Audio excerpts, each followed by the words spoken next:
미국과 중국이 무역전쟁 17개월 만에 1단계 무역 합의를 이뤘습니다. 미국은 15일부터 부과할 예정이던 중국산 제품에 대한 추가 관세를 철회했고, 중국은 미국 농산물을 더 수입하기로 했습니다. 이번 1단계 합의로 미중 무역 전쟁은 진정 국면에 접어들었지만 다음 합의를 두고 벌써부터 미국과의 기싸움이 시작되고 있어 완전한 해결까지는 상당한 시간이 걸릴 것으로 보입니다. 자세한 내용 서울시립대 성한경 교수와 이야기 나눠보겠습니다. 안녕하십니까? 안녕하세요. 안녕하세요. 네, 먼저 미국과 중국이 어쨌든 일단 1단계 합의를 하기는 했습니다. 아직 합의하지 못한 분야가 상당히 남았다고는 하지만 일단은 지난해 7월 이후 17개월 만에 합의가 이루어진 거라고 하는데 합의 내용은 어떻습니까? 예, 미국이 작년 7월 6일에 그 중국산 전자제품 수입액 340억 달러에 대해서 25%의 관세를 부과한 것을 시작으로 해서 무역 전쟁이 시작되었는데요. 예. 말씀하신 대로 17개월이 지난 지금 페이즈 1, 즉 1단계 합의가 이루어진 상태라고 볼 수 있고, 이로 인해서 확대 일로에 있었던 무역 전쟁이 좀 진정 국면으로 가는 것이 아닌가 하는 생각을 가지고 있습니다. 일단 미국은 15일에 부과하기로 예정되었던 추가 관세 부과를 보류했고요.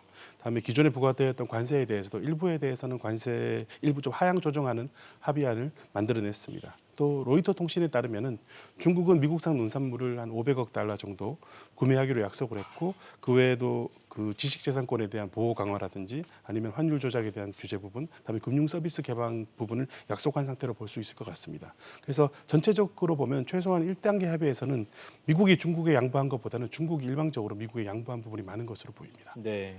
네, 중국도 15일에 추가 대미 관세를 보류한 상황이죠. 예, 합의를 좀 더 구체적으로 살펴보면 미국이 그 15일에 추가 관세를 보류한 상태이고, 중국도 동일한 상태로서 관세 수준을 좀 낮춘 것으로 지금 보이고 있습니다. 하지만 미국이 과거 사실은 2,500억 달러 규모의 그 대중국 수입에 대해서 25% 관세를 유지를 했었는데요. 추후에 부과되었던 그 상태는 그대로 유지했고, 추후에 부과되었던 1,600억 달러에 대해서만 관세율을 15%에서 7.5%로 낮춘 상태라고 볼 수 있을 것 같습니다. 예. 말씀하신 것처럼 중국도 이제 관세율을 이제 추가 관세를 보류한 상태라고 볼 수 있는데요. 하지만은 중국은 이제 그 많은 합의 사항을 만들어냈다고 볼 수 있습니다. 합의 사항을 조금 구체적으로 살펴볼게 될 것 같으면은 먼저 말씀드린 것처럼 그 의약품이나 특허권이나 상품권 같은 의약품 특허나 상품권이나 지리적 표시와 같은 그 지식재산권에 대한 보호를 강화하는 측면이 포함되어 있고요. 다음에 그 외국 기업의 기술 이전을 강제 금지하는 거라든지 아니면 외국의 기업들을 기술을 탈취하는 목적으로 갑자기 그 투자를 하는 부분, 이런 걸 억제하기로 했고, 또 금융 서비스를 개방하기로 했으며, 다음에 2021년까지 미국에 대한 수입량을 한 2,000억 달러 규모 이상으로 늘리겠다라는 약속을 한 것으로 알려져 있습니다. 네. 그런데 이 미중 1단계 무역 협상이 사실 이 관세 부과 시점이던 15일보다도 훨씬 한 이틀 정도 빠르게 이루어졌단 말이죠. 그래서 이게 예상보다 빨랐다 이런 평가들이 좀 있던데, 아무래도 이 트럼프 대통령의 탄핵 같은 이 정치적인 상황이 좀 영향을 미쳤다고 봐야 할까요?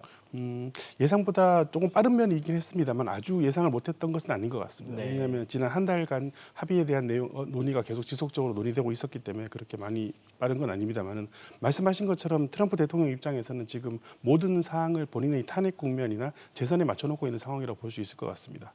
지난 11월 13일에 법사위에서 미국의 하원 법사위에서 공식적으로 탄핵 조사를 개시했고, 12월 13일에 법사위에서는 이제 탄핵안이 가결되면서 아마 오늘부터 본회의에서 표결이 가능한 상황이니까 아마 미국 트럼프 대통령 입장에서는 하원 표결에 앞서서 미중 간의 합의를 이뤄냄으로써 좀 본인에 대한 탄핵에 대한 부정적인 여론을 좀 만들어내고자 싶은 생각을 가지고 있지 않았을까 생각을 하고 있습니다.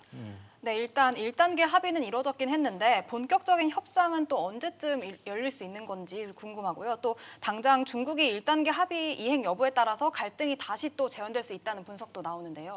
예, 1단계 합의가 이루어진 이후에 트럼프 대통령은 2단계 협상의 지렛대를 유지하겠다는 의사를 표명하기도 했었습니다. 그래서 1단계 합의의 최종 서명과 다음에 또 이행이 얼마나 잘 이루어지는지가 굉장히 관건이 될 것 같은데요. 그 미국의 그 로버트 라이트하이저 미국 USTR 대표는 예. 1월 첫째 주에 이제 최종 서명을 할 것이다라고 얘기했고, 문희신 재무장관은 1월 중에 이제 이행이 일어나야 된다. 그리고 이 이행이 어떻게 됐냐에 따라 가지고 2단계 합의가 이루어질 것이라는 전망을 했습니다. 근데 언론에서 전반적으로 전망하기로는 2단계 협상에서는 아무래도 기술 이전을 강요하는 부분을 금지하거나 아니면 가장 문제가 되고 있는 산업 보조금을 지급하는 부분에 대한 논의가 본격적으로 이루어져야 되는데 워낙 민감하고 힘든 협상이라서 그 협상이 제 시간에 시작될기보다는 아마 미국이 대선 국면이 어느 정도 마무리된 다음에 시작되지 않을까라는 얘기를 하고 있는 것 같고요. 그리고 1단계에서 합의를 이행하는 과정에서 분명히 굉장히 많은 갈등이 일어날 것입니다. 아마 미국이 요구하는 수준을 중국은 충족했다고 생각할 것인데 미국은 만족하지 못할 가능성이 크기 때문에 중간에서 그런 많은 갈등 과정이 이루어질 것입니다만은 아직까지도 이제 2,500억 달러에 대해서는 미국이 25%의 관세를 그대로 유지하고 있고 네. 중국 입장에 상당히 부담스럽기 때문에 마냥 시간을 끌지만은 않을 것으로 생각합니다. 네, 그러면 이 1단계 합의의 본격적인 영향에 대해서 좀 짚어보겠습니다. 이게 1단계 합의가 이제 양국 정부에서 확인이 된 이후에 사실 뉴욕 증시가 그렇게 많이 오르지를 못했어요. 그래서 이게 좀 기대보다 못 미치는 합의가 아니었느냐라는 분석도 가능할 것 같고, 뭐 전반적으로 미국 경제에 이번 합의가 그렇게 크게 영향을 주지 못할 것이다, 뭐 이런 관측도 있는 것 같은데 교수님 어떻게 보십니까? 일단 중국 입장에서 보면 한 고비를 크게 넘긴 상황이라고 볼 수 있고요. 왜냐하면은 통상 갈등 이후에 경제 성장률도 많이 낮아졌고 일부에서는 신용 경색이나 심지어 뱅크런 사태가 있다는 얘기까지 나오고 있기 때문에 네. 많이 힘들어진 것 같습니다만은 또 그렇다고 미국 입장에서도 뭐 이번 합의가 그렇게 나쁜 것은 아닌 것 같습니다. 왜냐하면은 미국도 내년에 경제 성장률이 좀 낮아질 것으로 예상이 되고 있고 네. 또 연준이 내년에는 더 이상 금리를 인하시키지 않겠다라고 얘기했기 네, 때문에 동결을 거의 선언을 했죠. 예, 그래서 미중 통상 갈등을 지속하는 게 미국 입장에서 부담이 되니까 그런 부분을 없앴다는 것은 아마 도움이 되는 부분이 아닐까 생각을 할 수 있습니다만은 그리고 그래서 전반적으로 보면 미국 그 경제가 하강 국면에 있는 것을 어느 정도 좀 낮추게 되는 긍정적인 효과는 있는데 말씀하신 것처럼 뭐 굉장히 드라마틱한 효과가 있는 정도는 아닌 것 같습니다. 네, 그렇다면 이 1단계 합의가 우리나라 경제에 미치는 영향에 대해서도 짚어봐야 될 것 같은데요. 중국 의존도가 높은 우리나라 경제 회복에 좀 청신호가 켜졌다고 볼 수 있을까요? 예, 아무래도 우리는 대외 의존도도 높고 중국 의존도가 특히 높기 때문에 무역 협상이 타결된 점은 한국 경제에 긍정적인 영향을 줄 것은 맞는 것 같습니다. 그리고 전 세계의 불확실성이 줄은 측면에서 대외 여건의 개선도 분명히 있을 것 같고요. 특히 그 중국 의존도가 높은 산업, 예를 들자면은 석유화학이나 조선 산업을 중심으로 아마 실적 개선이 예상되긴 합니다만은 현재 한국 경제의 부진이 미중 통상 갈등이라기보다는 국내의 설비 투자 감소라든지 아니면은 디플레이션 조짐, 그다음에 청년 실업률 같은 문제이기 때문에 한국 경제 회복을 뭐 이끄는 정도까지는 아닐 것으로 저는 판단하고 있습니다. 네, 알겠습니다. 다른 소식으로 좀 넘어가 보겠습니다. 이 브렉시트 소식인데요.